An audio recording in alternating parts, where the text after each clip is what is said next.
ప్రశ్నారావణ్ణి హైదరాబాద్ నుంచి అరెస్ట్ చేసి తీసుకెళ్ళిన తర్వాత పిఠాపురం పోలీస్ స్టేషన్‌లో పెట్టారు. సో, అక్కడ నుంచి సర్పవరం, అక్కడ నుంచి మచిలీపట్నం, ఇప్పుడు అనకాపల్లి అని అంటున్నారు. సో, ఇట్లా మళ్ళీ మళ్ళీ అరెస్ట్ చేస్తున్నారు కాబట్టి ఖచ్చితంగా కక్షపూరితంగానే అరెస్ట్ చేస్తున్నారని చెప్పేసి చాలామంది భావిస్తున్నారు. సో, ఎంతవరకు నిజం ఉందన్న ఇందులో? మొన్నటిదాకా ఆడి వీడియోలు ఎవరు చూడలేదు. హ్మ్. కానీ ఇప్పుడు ఆడి వీడియోలు మళ్ళీ పాత వీడియోలు ఆడు వాగిన వాగుళ్ళన్నీ ఏంటంటే ఒక్కొక్కడికి నరాలు కదిలిపోతున్నాయి. అందరూ బయటకు వచ్చేసి అని తిడుతున్నారు. ఆడు బయటకు ఉండటం కన్నా లోపల జైల్లో తిరగడమే బెటర్. ఆ పోలీస్ స్టేషన్ ఈ పోలీస్ స్టేషన్ అని తిరుగుతామే బెటర్, దెబ్బలు తగలకుండా ఉంటాయి. వాడు కనుక బయటకు వచ్చాడు అనుకో, ఆడు ఆడున్నా కానీ వచ్చి తన్నేటట్టున్నారు పవన్ కళ్యాణ్ ఫ్యాన్స్ కానీ మిగతా వాళ్ళు కానీ. ఆడు మాట్లాడిన మాటలు అట్టా ఉన్నాయి, ఎవరికైనా రగిలిపోతుంది. జై శ్రీరామ్ అని ఆయన తన్నేటట్టు ఉన్నారంటే మరి ఆలోచించాలి. అన్న ఇప్పుడు ఆయన దేవుళ్ళని తిట్టినందుకు కాదు, పవన్ కళ్యాణ్ ని తిట్టినందుకు అరెస్ట్ చేశారని చెప్పేసి కొంతమంది అంటున్నారు. ఇది నిజం అంటారా? అంటే పవన్ కళ్యాణ్ తిట్టిన కేసు పిఠాపురం మట్టికే కదా, మిగతా ఆయన దేవుళ్ళు తిట్టినాయే కదా. మిగతా ఆయన వీడియోలు చూపిస్తున్నారు, కేసులు పెడుతున్నారు. అన్ని దేవుళ్ళు తిట్టినయే వస్తున్నాయి వీడియోలన్నీ. మరి ఏం మాట్లాడి అన్నాడు? మరి ఒక్కొక్కటి ఇంకా కోపం అవుతుంది. పాత వీడియోలు కొంతమంది ఇలా ఇప్పుడు అందరూ వింటున్నారు కాబట్టి ఇంకా రగిలిపోతున్నారు. వాడు మాట్లాడిన మాటలు అసలు ఎట్లా ఉన్నాయి అంటే మేము అనలేము, పట్టుకుని తన్నాలన్న ఫీలింగ్ మాకే కలుగుతుంది. అన్న ఇప్పుడు దేవుళ్ళని తిట్టినందుకు అరెస్ట్ చేయాల్సి వస్తే, ఇప్పుడు హిందువుల దాంట్లో కూడా మెయిన్ గా రాధా మనోహర్ దాస్ కూడా యేసుక్రీస్తుని కూడా 3 మేకుల దేవుడు అని చెప్పేసి చాలా తిట్టాడు. మరి ఆయన ఎందుకు అరెస్ట్ చేయట్లేదు అని అడుగుతున్నారు. కరెక్టే, ముందు అలవాటు చేసింది మీరేగా. మీరు మాట్లాడిన మాటలకే కదా ఇలాంటి వాళ్ళు తయారైంది. మీరు అనుకుంటుంటే మాకు ఆలోచన వచ్చిద్దా? రీసెంట్ గా ఇది ఆంధ్ర తీసుకో, అసెంబ్లీ సాక్షిగా పనికి మాలిన బూతులు తిడతాం అసెంబ్లీలో మొదలు పెట్టింది ఎవరు? మీ పనికి మాలిన వాళ్ళేగా. వాళ్ళని చూసాక మమ్మల్ని ఇప్పుడు తయారైంది. పవన్ కళ్యాణ్ గారు కానీ మిగతా వాళ్ళు కానీ సవాళ్ళు ఇచ్చింది మీరు చేసిన ఏదో పనుల వల్లే కదా. మరి అలవాటు చేసింది మీరే. తిట్టద్దంటే మేము ఊరుకుంటామా? మీకన్నా అదే 40% మేము ఉన్నాం అంటున్నాం, మేము 60% ఉన్నాం కదా, మేము తిట్టుకుని ఉంటామా? మరి కదిలిచ్చి పెట్టుకోవడం అంటే ఇదే కదా. అది మాట్లాడుతున్నాం నీతి సూత్రాలు. వైసీపీ వాళ్ళు సపోర్ట్ వస్తారు, ఇంటికి వస్తారా? జగన్ గారు కూడా సపోర్ట్ రారు. మీరు మాట్లాడిన మాటలు తెలుసా? మీరు జగన్ గారు కూడా ఇనుంటే ఆ మాటలు, మీరు మాట్లాడిన ఏదో మాటలు ఆయన కూడా మీకు సపోర్ట్ రాడు. నీలాంటి పనికి మళ్ళీ వాళ్ళు నల్లకోటు విలువ తీస్తున్నారు. అది తీసేసేయండి. వాల్యూ ఉంది, దానికి ఒక వాల్యూ ఉంది, ఒక విలువ ఉంది సమాజంలో. దాన్ని నమ్ముతున్నాం అందరం. దాని పరువు తీయమాకండి. ముఖ్యంగా వాళ్ళ కమిటీ ఉంటుంది సార్, ఇలాంటి వాళ్ళని దూరంగా పెట్టండి సార్. ఆ కోట ఎక్కే హక్కులు కూడా వీళ్ళకి లేవు. కంపల్సరీగా వీళ్ళ మీద చర్యలు తీసుకోవాలని వాళ్ళని, ఆ కమిటీ వాళ్ళని కూడా మేము కోరుకుంటాం. అన్న ఇప్పుడు ప్రశ్నారావణ్ణి ఏ పోలీస్ స్టేషన్ తీసుకెళ్తే ఆ పోలీస్ స్టేషన్ దగ్గర ముందే జన సైనికులందరూ కూడా కొట్టడానికి రెడీగా ఉన్నారని చెప్పేసి అంటున్నారు. అందులో నిజం ఉందా? నిజంగా వెళ్ళారా? ఎవరికైనా కోపం వచ్చిందన్న. జనసేన అని అనమాకు నువ్వు. ప్రతి హిందూ వెళ్తున్నాడు అక్కడికి, నువ్వు జనసేనకు పోలికి పెట్టమాకాడు. హిందూ కూడా కనపడుతున్నాడు. వాడు మాట్లాడిన మాటలు పాత వినలేదేమో, ఇప్పుడు సోషల్ మీడియాలో వస్తుంటే ప్రతి ఒక్కడికి రగిలిపోతుంది. కాబట్టి దొరికేళ్ళని అవకాశం దగ్గర ఉన్న వాళ్ళు ఎందుకు వదిలిపెడతారు మన వాళ్ళు? అసలు ఎవడైనా దగ్గరలో దొరికితే అయిపోతారు. ఇప్పుడు నాన్ వేసిన కూడా ఉన్నాడు, చైనా వెళ్ళి దక్కున్నాడు, ఆడు ఇండియా వదిలిపెడతారా? ఎయిర్పోర్ట్ లోనే తన్నేటట్టు ఉన్నారు ఒక 4-5. ఈడి పరిస్థితి కూడా అట్టగే తయారైంది.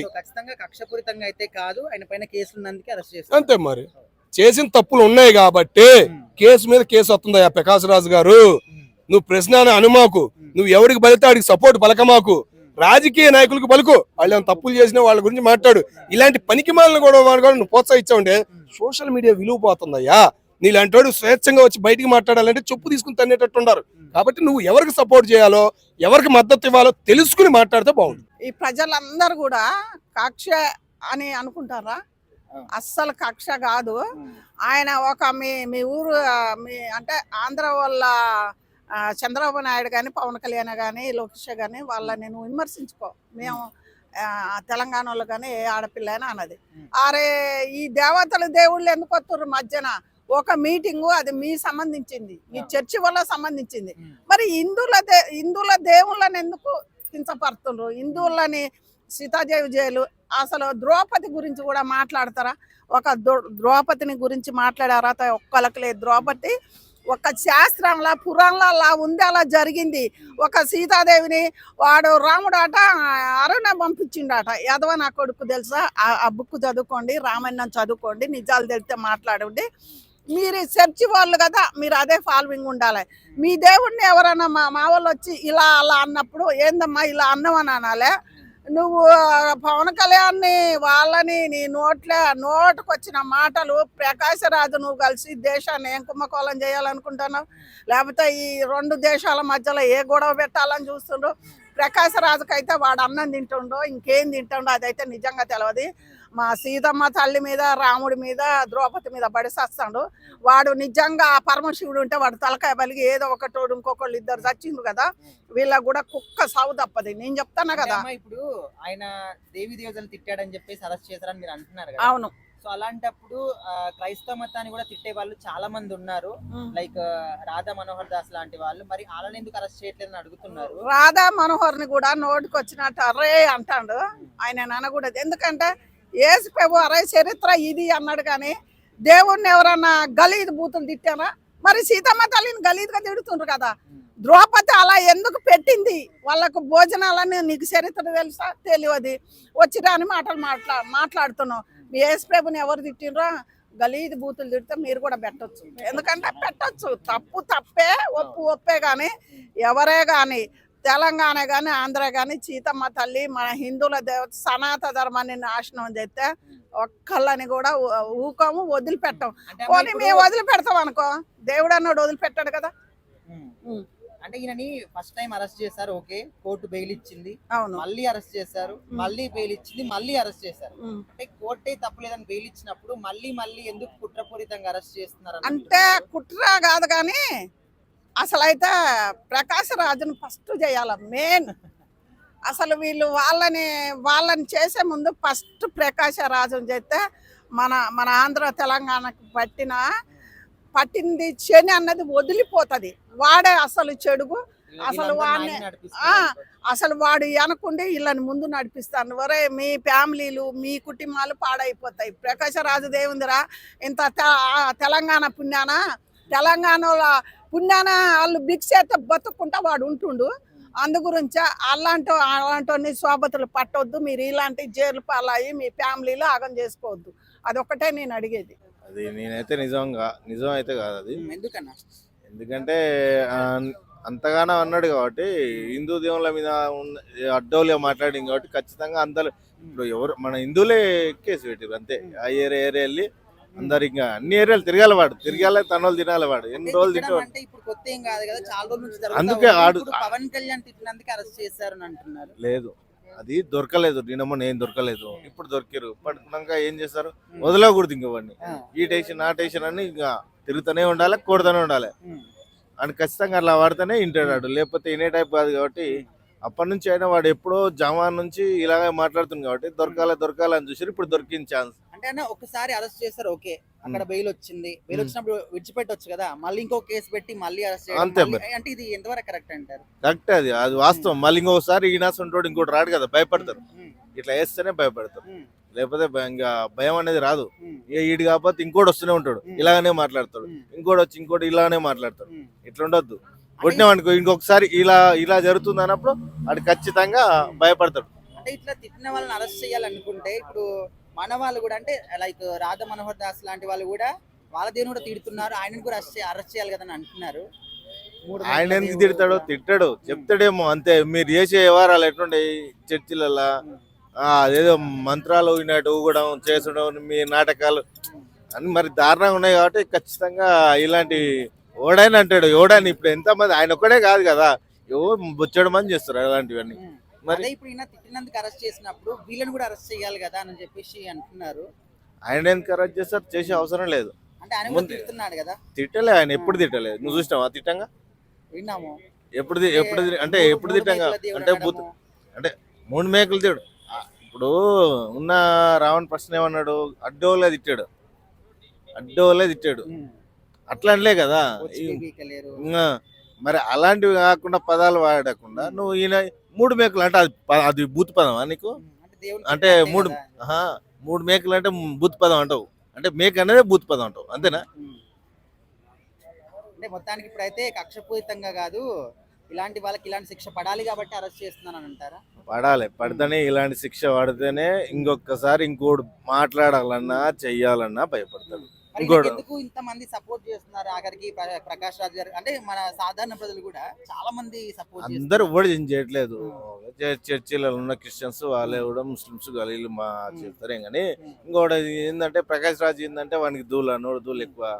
ఇంకా వాడు చేసే చర్చే కాబట్టి ఇంకా వాడు కూడా అట్లే మాట్లాడుతూనే ఉంటాడు. అది మనకి సంబంధం లేని విషయాలు. కానీ అంటే ఒకటి ఏంటంటే పవన్ కళ్యాణ్ అన్నని ఏదో అన్నాడని అరెస్ట్ చేసిండని కొంతమంది అంటున్నారు.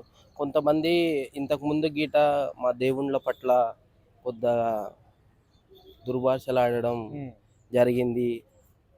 సరే ఏ దుర్భాషలు ఆడడం ఇవన్నీ జరిగినాయి కాబట్టి సరే అరెస్ట్ చేసిండ్రు. ఓకే, సరే అరెస్ట్ చేసిండ్రు, సరే బాగుంది. కాకపోతే ఇక్కడున్న పోలీస్ వ్యవస్థ ఏదైతే ఉందో అంటే ఏ అనుమతులు లేకుండా ప్రభుత్వం కానీ అనుమతులు లేకుండా ఏం అనుమతి లేకుండా తెలంగాణ అబ్బాయిని తీసుకుపోతుంటే మళ్ళీ వీళ్ళందరూ ఏం చేస్తుండ్రు అంటే పోలీస్ వ్యవస్థ ఏం చేస్తుంది? ఈ రోజు ఈయనకు జరిగింది, రేపు ఎవరినన్నా వేరే వాడిని ఎత్తుకుపోతే, ఇప్పుడు నేను మాట్లాడుతున్నాను నన్ను ఎత్తుకుపోతే, సో అంటే ఇక్కడ పోలీస్ వ్యవస్థ, ఇక్కడ ఉన్న నాయకులు, ఇక్కడ ఉన్న ముఖ్యమంత్రి ఎవరైతే ఉన్నా అంటే పట్టించుకుంటారు. ప్రజాపాలన అన్నారు తప్పితే కానీ కక్షపూరితంగా అన్నారు, అరెస్ట్ చేసిండు అన్నారు కానీ అంటే కొన్ని దుర్భాషలు ఆడింది కాబట్టి అందు గురించి అరెస్ట్ చేసిండు అనుకోవచ్చు.